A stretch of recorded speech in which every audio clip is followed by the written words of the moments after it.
Hip hop, the hip to the hip hop. You don't stop. Rock it to the bang bang. She was called the mother of hip-hop, yet her name often drifts in the shadows of music history. Before she ever changed the world with Rapper's Delight in 1979, Sylvia Robinson was already shaping sound with Love is Strange in 1957 and seducing the airwaves with Pillow Talk in 1973.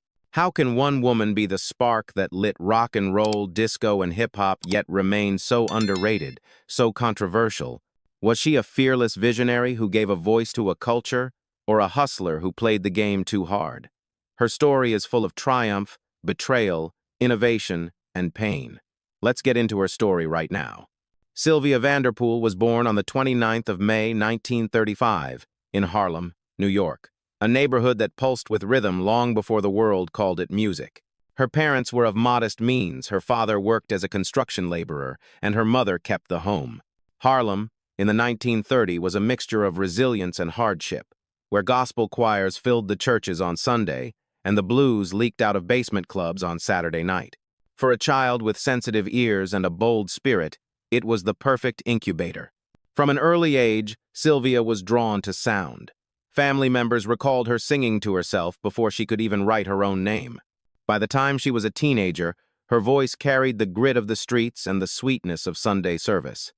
Unlike many children of her age, Sylvia was not shy. She believed her talent could take her beyond the crowded apartments and narrow sidewalks of Harlem. In the early 1950 period, she began chasing opportunity. She performed in local talent shows, caught the attention of small-time producers, and soon landed on the radar of record men looking for the next spark. Sylvia's first break came in 1950 when she signed with Columbia Records under the stage name Little Sylvia. She was only 15, recording rhythm and blues tracks with a youthful confidence that belied her age. The industry was not kind to young black women at the time. Contracts were slim, payments were slimmer, and recognition often went to someone else. Still, Sylvia stood out. Her ability to blend blues rawness with pop polish made her an undeniable presence. The turning point in her teenage years came when she met guitarist Mickey Baker, a sharp-dressed, sharp-playing session musician who had already built a reputation in New York's clubs. Mickey recognized her spark, and together they formed the duo Mickey and Sylvia. Their chemistry was undeniable, both musically and personally. In 1957, they released Love is Strange, a playful, flirtatious record built around call and response vocals and Mickey's guitar riffs. The song exploded, climbing charts and becoming one of the defining hits of the era. Yet even in triumph, Sylvia's role was underrated. Many saw Mickey as the driving force, the seasoned musician, the man with the chop. Sylvia, though, was more than just the female counterpoint she brought. The sass, the charisma, and the vocal energy that made Love is Strange unforgettable. Still, in press coverage and industry chatter, her name was often treated as secondary. This early taste of the music industry taught Sylvia a lesson. Talent alone wasn't enough. You needed vision, strategy, and a willingness to fight for your space. After Love is Strange, Mickey and Sylvia continued recording and performing, but the magic of that one hit overshadowed their other work. The duo's partnership was stormy, full of creative sparks but also personal disagreements. By the early 1960 period, they parted ways. For many women in music, this would have been the end one big hit, a short run of fame, then silence. But Sylvia was not content to be a one-hit wonder. She carried herself with quiet determination, vowing that she would not fade into the background. During this period, she also started a family. Balancing the role of wife and mother with the relentless grind of music was never easy. Still, Sylvia continued to record, sometimes stepping away, sometimes stepping back in. She collaborated with other musicians, wrote songs, and kept one eye on the changing landscape of rhythm and blues. The 1960 period saw soul music rise, Motown dominate, and the groundwork for funk being laid. Sylvia absorbed it all, watching carefully, sharpening her instincts. What set her apart even in these early years was not just her voice, but her vision. She saw music not only as art but as business.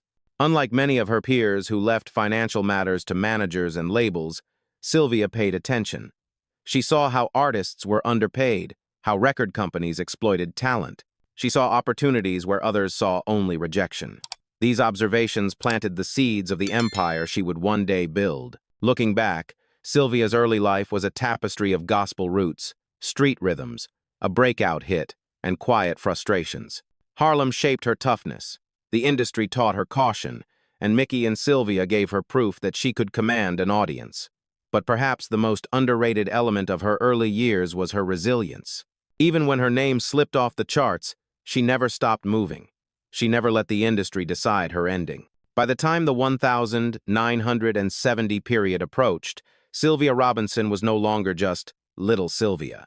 She was a woman with scars, lessons, and a vision that stretched far beyond the microphone. She was ready to step not only onto the stage but behind the scenes, where power and control truly live. After the turbulence of the Mickey and Sylvia chapter, Sylvia Robinson refused to fade into the background. By the late 1960 period, she had stepped into a new phase of her career, determined to carve out her own identity apart from Mickey Baker. She had already proven she could deliver a hit, but now she wanted to prove she could do it on her own terms. Sylvia's solo journey began with a renewed focus on songwriting and performance. She experimented with different labels, cutting tracks that showed off her ability to move between rhythm and blues, pop, and even early hints of disco grooves.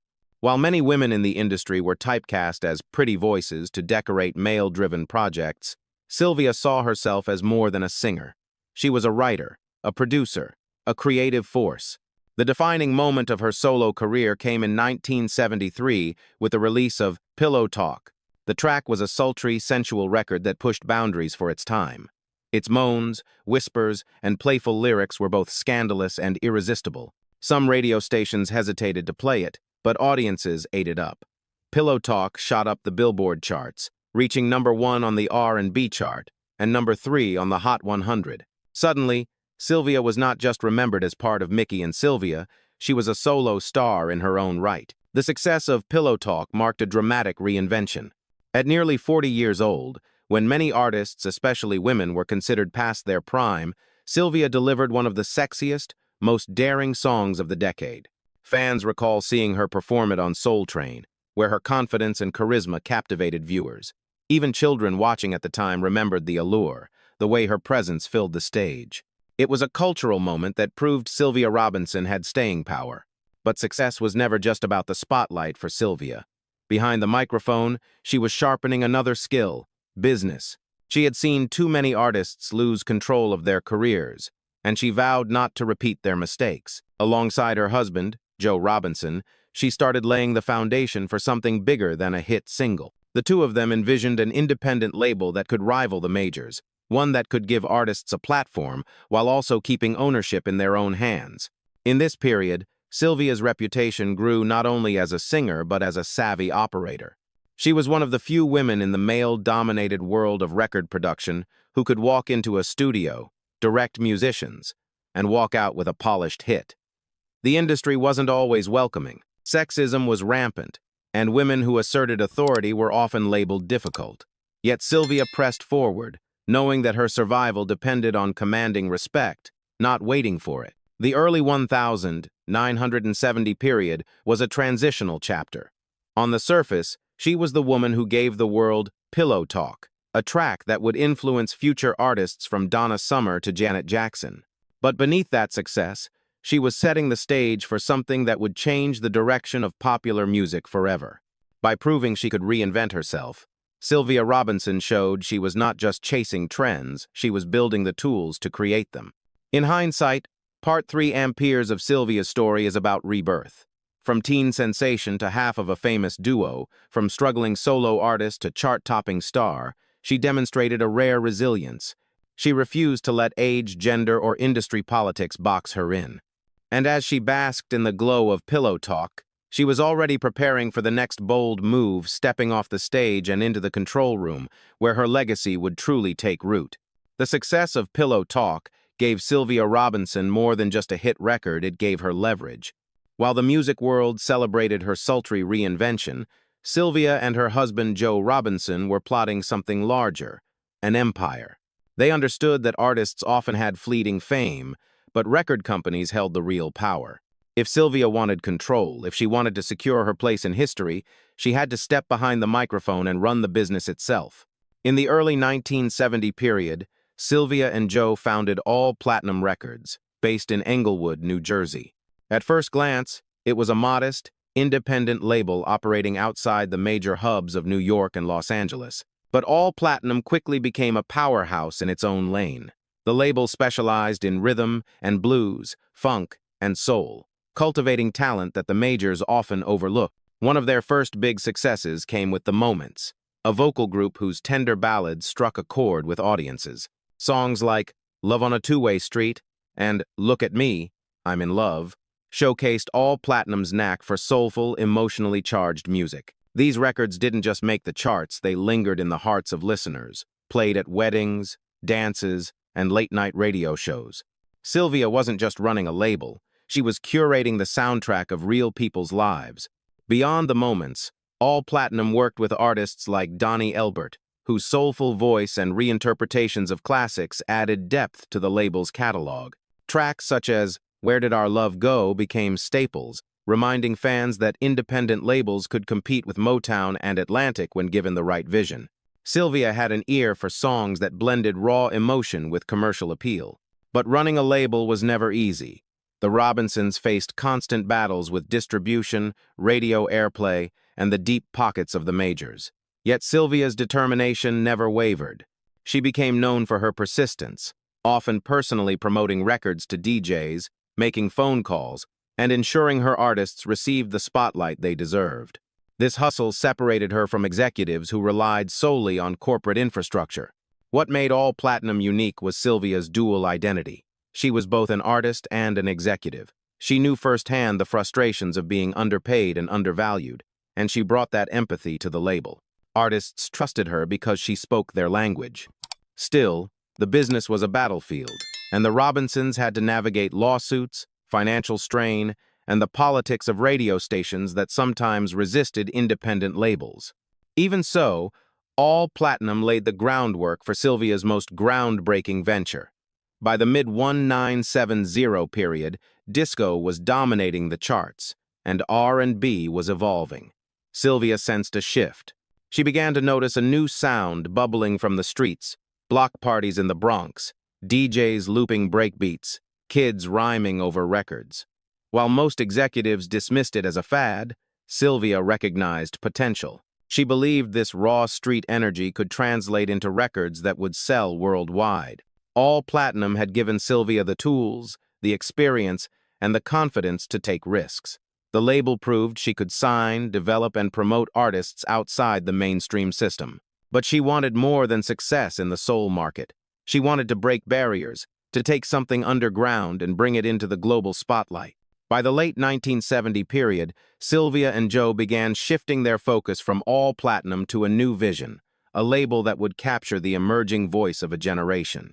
That vision would become Sugar Hill Records. While All Platinum never achieved the fame of Motown, it was crucial it trained Sylvia to survive in a cutthroat business, sharpened her instincts, and positioned her to make one of the most daring moves in music history. Looking back, Career Rise Part 3B is not just about building a label, it's about preparation. All Platinum was the classroom where Sylvia Robinson learned how to run a company, nurture artists, and fight the giants of the industry. And when hip-hop came knocking, she was ready to open the door and change the culture forever.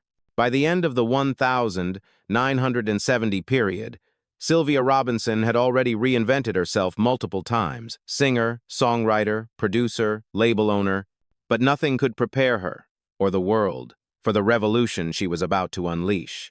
What began as a curiosity at Bronx block parties would soon become a cultural tidal wave.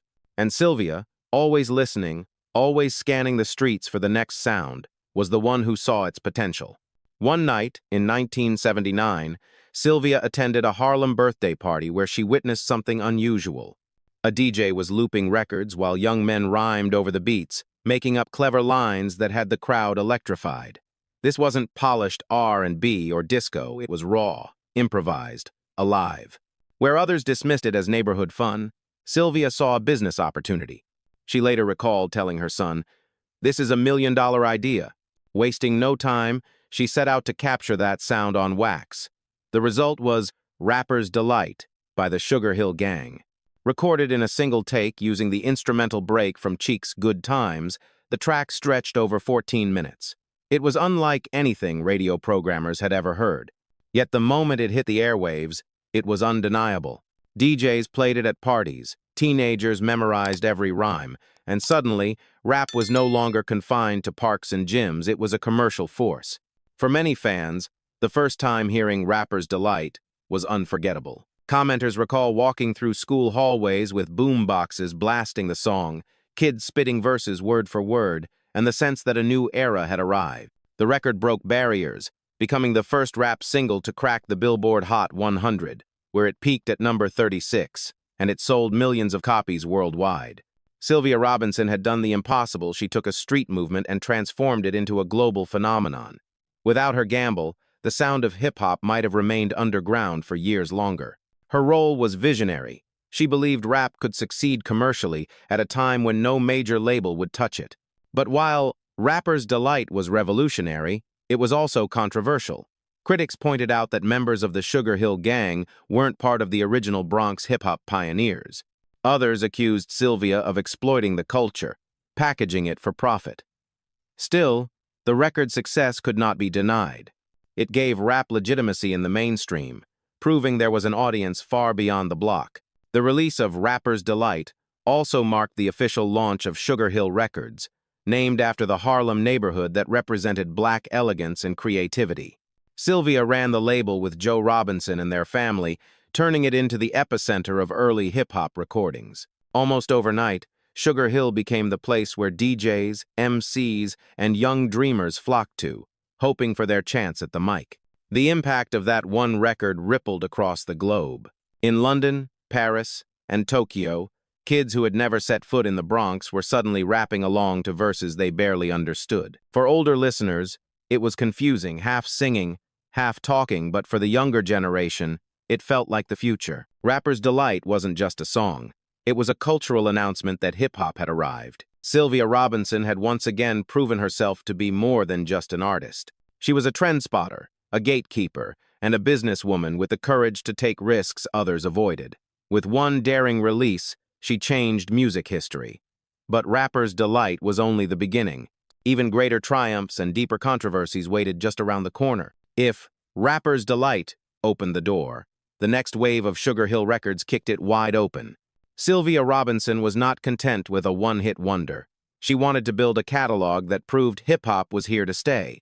Her next masterstroke came in 1982 with The Message by Grandmaster Flash and the Furious Five. Unlike the playful braggadocio of Rapper's Delight, The Message was raw social commentary. With lines like, "Don't push me, 'cause I'm close to the edge," the song captured the desperation of urban America, poverty, crime, broken systems. This wasn't just party music, it was a mirror reflecting life in the Bronx and beyond. For the first time, rap carried the weight of protest, the urgency of truth-telling. Critics hailed it as a landmark, and Rolling Stone would later call it one of the greatest songs ever recorded. Sylvia's genius was recognizing that hip-hop didn't need to be one-dimensional. She believed it could party and preach, entertain and educate. The Message became the blueprint for conscious rap, paving the way for everyone from Public Enemy to Nas. In many ways, Sylvia had not just commercialized hip-hop, she had legitimized it as an art form. But Sugar Hill's contributions didn't stop there. Under Sylvia's watch, the label signed The Sequence, widely credited as the first all-female rap group to record commercially. Their track, Funk You Up, in 1979 was groundbreaking, proving that women could hold their own in a genre often dominated by men.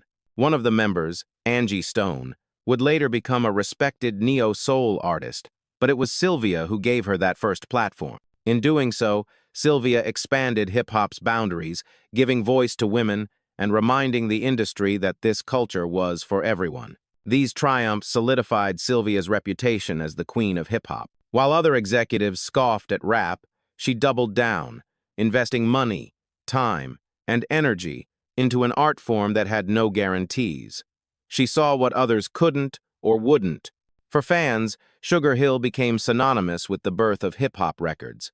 For artists, it was both an opportunity and a cautionary tale, as stories of unfair contracts began to swirl. Still, there's no denying the cultural force Sylvia unleashed. In classrooms, kids scribbled rhymes in their notebooks.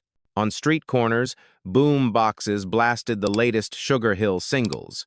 Across the ocean, European clubs were spinning rap records alongside disco and funk. What began in the Bronx had gone global, and Sylvia Robinson was at the center of it. Yet, even at the height of her success, controversy followed.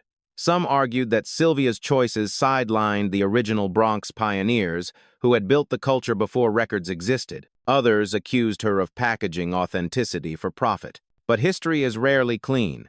Without Sylvia, the sound might never have reached the mainstream at all. The paradox was clear. She was both savior and suspect, visionary and villain, depending on who you asked. By the mid-1980 period, Sugar Hill Records had created a foundation that future giants would stand on.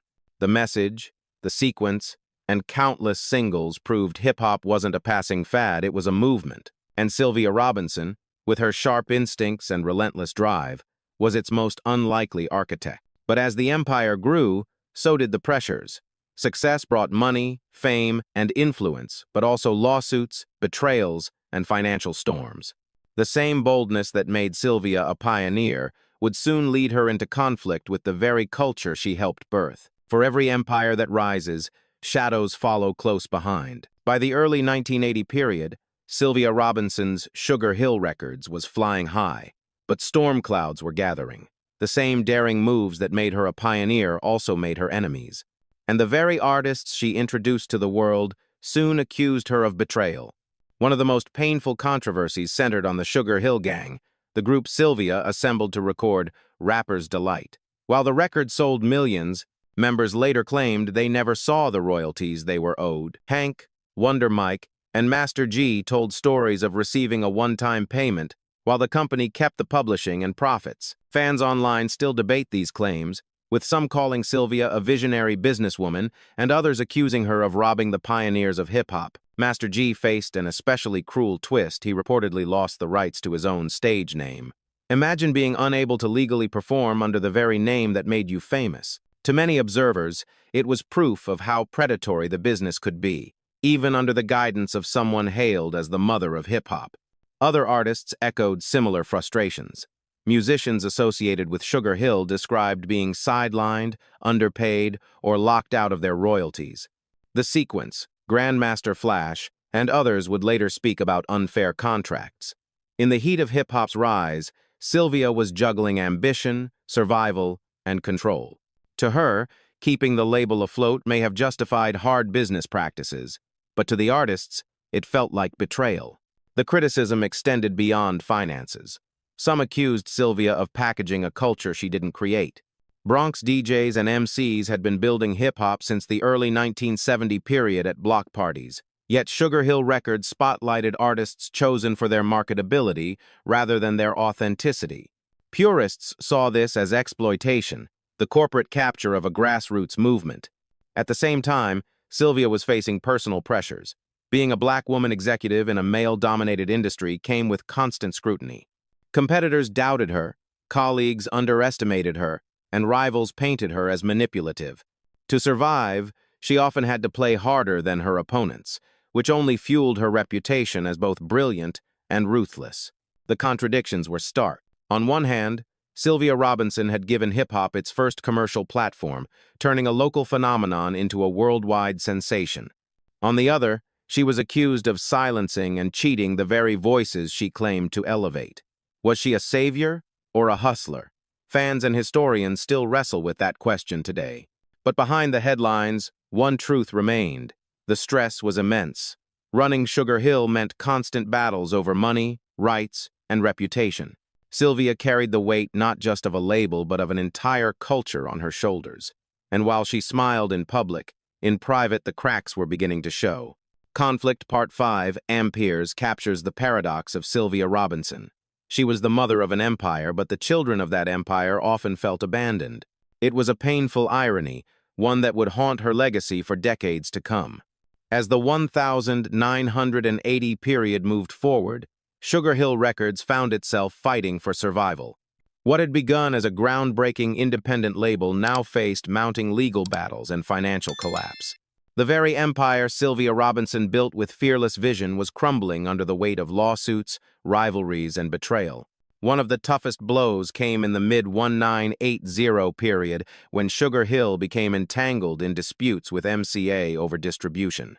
Independent labels often relied on bigger partners to move their records into stores nationwide, and when deals soured, so did the money flow. The battles drained resources, stalled projects, and left Sylvia struggling to keep her roster active. For artists who had trusted Sugar Hill to elevate them, delays and uncertainty bred resentment. Meanwhile, the industry itself was shifting. Def Jam, Profile, and Tommy Boy were rising, armed with fresh sounds and younger executives who courted the next wave of talent. Sugar Hill, once the vanguard, began to look dated. The raw street energy that had fueled Rapper's Delight and The Message now demanded new production styles, harder beats, and different narratives. Sylvia's instincts had brought hip-hop to vinyl, but staying ahead of the culture proved harder than launching it. Behind the scenes, personal pain compounded professional turmoil. Sylvia's husband and partner, Joe Robinson, was her anchor through decades of struggle and success. When his health began to decline, the family's foundation shook. His eventual passing left Sylvia not only widowed but burdened with the responsibility of running the label largely on her own. Fans remember her strength, but those close to her spoke of exhaustion, of a woman who had given everything to music yet found little peace in return. Critics, meanwhile, were unsparing.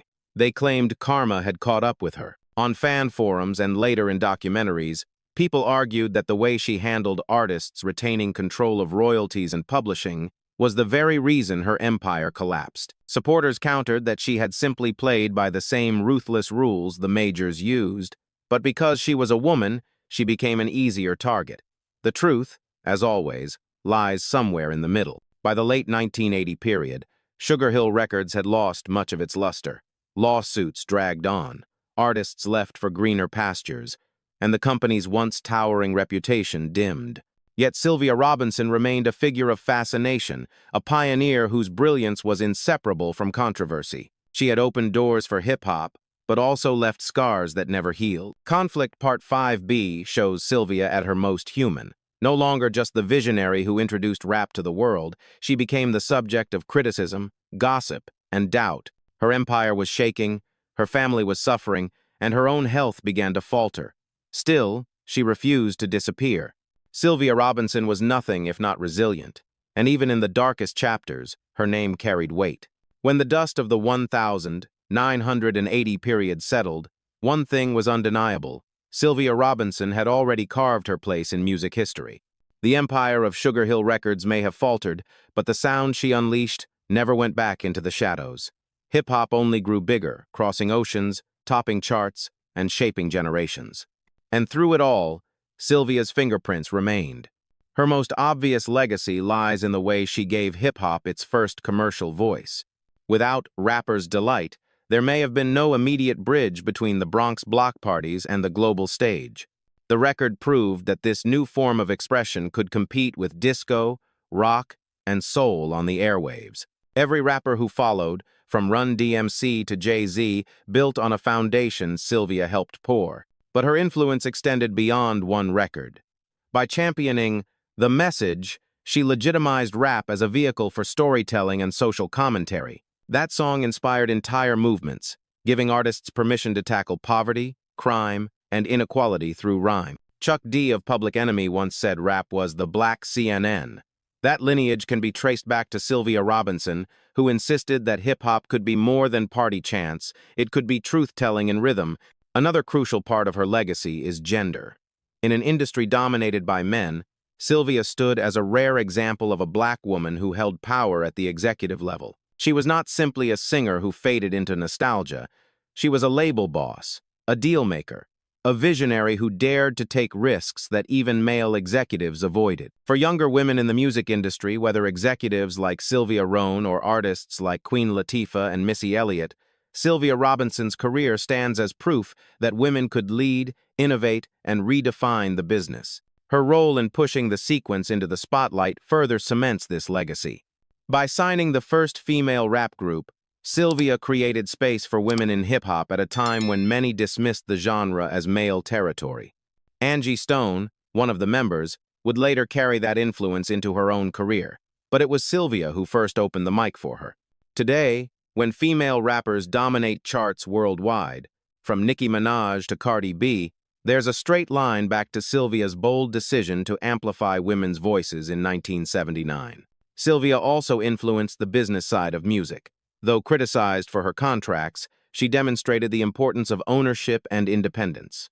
In founding All Platinum and Sugar Hill, she proved that black entrepreneurs could run labels, distribute records, and create hits without the backing of major corporations. Her model inspired others, from Russell Simmons with Def Jam to Master P with No Limit. Even Sean Diddy Combs echoed Sylvia's playbook of blending artistry with entrepreneurship.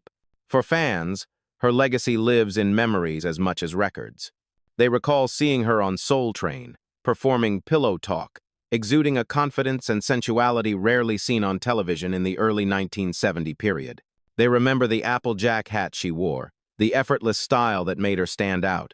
They remember the excitement of boom boxes in schoolyards, where kids rapped Rapper's Delight word for word. Sylvia Robinson was part of their youth, their culture, their soundtrack. Legacy Part 6 Amperes reveals Sylvia not just as a pioneer of hip-hop, but as a cultural architect.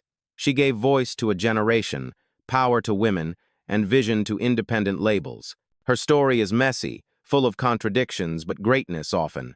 Island. And while she was underrated in her lifetime, the ripple effects of her work continued to define the sound of modern music. To fully understand Sylvia Robinson's legacy, we must remember that her story did not begin with hip-hop. Long before Sugar Hill Records shook the world, Sylvia was shaping culture through rhythm and blues. Her work with Mickey Baker on Love is Strange in 1957 remains one of the most enduring records of its era, a song that found new life in films like Dirty Dancing and became a standard across generations. Then came Pillow Talk in 1973, a record that was daring, sensual, and ahead of its time. For many, that track opened the door for the wave of disco and quiet storm records that would follow. Sylvia's influence stretched across decades and genres, proving she was never confined to one sound. Fans never forgot. In comments and interviews, people recall watching her perform Pillow Talk on Soul Train, mesmerized by her confidence and allure. Others remember hearing her sultry voice late at night on radio programs, the kind of sound that made young listeners blush and older listeners nod knowingly. Even outside of hip-hop, Sylvia had left an indelible mark on the intimacy and sensuality of black music. Yet, despite her accomplishments, Sylvia Robinson often went unrecognized. Unlike Clive Davis, Berry Gordy, or other famous label heads, her name rarely appears in mainstream histories of American music. She was celebrated by insiders but often overlooked by the wider industry. This gap in recognition frustrates fans, many of whom have publicly asked why Sylvia does not have a star on the Hollywood Walk of Fame. They see her as a trailblazer who deserves the same honors given to executives who contributed far less to the culture. That yearning for recognition speaks to the heart of her legacy. Sylvia was simultaneously a visionary and underrated. She could stand shoulder to shoulder with the most powerful figures in the industry, but she rarely received the same spotlight. Perhaps it was because she was a woman, or because her business practices left scars, or because hip-hop itself was dismissed by the establishment for so long. Whatever the reason, history has been slow to give her the flowers she earned. And yet, in the memories of fans, she remains larger than life. They remember her Applejack hat, her baby hairs, the glamorous way she carried herself. They remember the sense of discovery when they first heard Rapper's Delight on a boombox, or the feeling of empowerment hearing the sequence break barriers for women. They remember the nights when Sylvia's records made them dance, cry, and dream. Her legacy also continues in the artists who built on her foundation. Naughty by Nature, discovered through her network, carried the New Jersey sound into the 1990 period. Angie Stone transformed from pioneering rapper into soul queen. Countless rappers, singers, and executives studied Sylvia's blueprint of creativity fused with entrepreneurship. Even when they criticized her, they copied her moves. Legacy Part 6B reminds us that Sylvia Robinson was never just one thing. She was a singer, a songwriter, a label head, a visionary, and yes, a controversial figure. She bridged R&B, disco, and hip-hop, touching each era with her unique voice. And though her name may not yet be carved on the Walk of Fame, it lives permanently in the grooves of vinyl, the echoes of block parties, and the memories of millions. For every beat that pulses in modern hip-hop, for every female executive who dares to lead, for every fan who still hums "Love is Strange" or whispers along to "Pillow Talk," Sylvia Robinson's spirit remains alive. Her story is one of brilliance, contradiction, and resilience, and while the world may have underrated her, the culture never will. Sylvia Robinson's story is a paradox, one that refuses to fit neatly into the boxes of hero or villain. She was the teenager who gave the world "Love is Strange," the daring soloist who whispered through "Pillow Talk," and the fearless executive who pressed rappers' delight onto vinyl when no one else would. She opened the door for hip-hop to step into the mainstream, then pushed it further with "The Message," proving rap could carry the weight of real-life struggles. For all of this, she earned the title Mother of Hip-Hop. And yet, her name is also wrapped in controversy. To the Sugar Hill Gang and others, she represented broken promises and lost royalties. To critics, she packaged a street culture for profit, while sidelining its original architects. Even now, debates rage online. Was Sylvia a visionary who saved hip-hop from obscurity, or a hustler who played the industry's ruthless game a little too well? What cannot be denied is her impact. Every rapper who picked up a mic after 1979, every female artist who demanded respect in a male-dominated world, and every independent label that fought to control its masters owes something to Sylvia Robinson's example. She showed what was possible, sometimes through brilliance, sometimes through mistakes, but always through courage. Perhaps that is the essence of being underrated. History remembers the sanitized legends, while the complicated figures remain in the shadows. Sylvia's story forces us to wrestle with contradiction, to acknowledge that greatness often comes with flaws. She was not perfect, but she was necessary. So we end with the question, should Sylvia Robinson stand beside Berry Gordy and Clive Davis as one of music's great architects?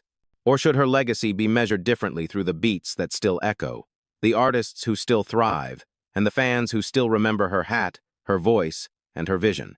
Whatever the answer, one truth remains. Her name may never shine as brightly as some, but her influence is carved into the DNA of modern music. Sylvia Robinson lives on in every rhyme, every sample, and every rhythm that shakes the world today.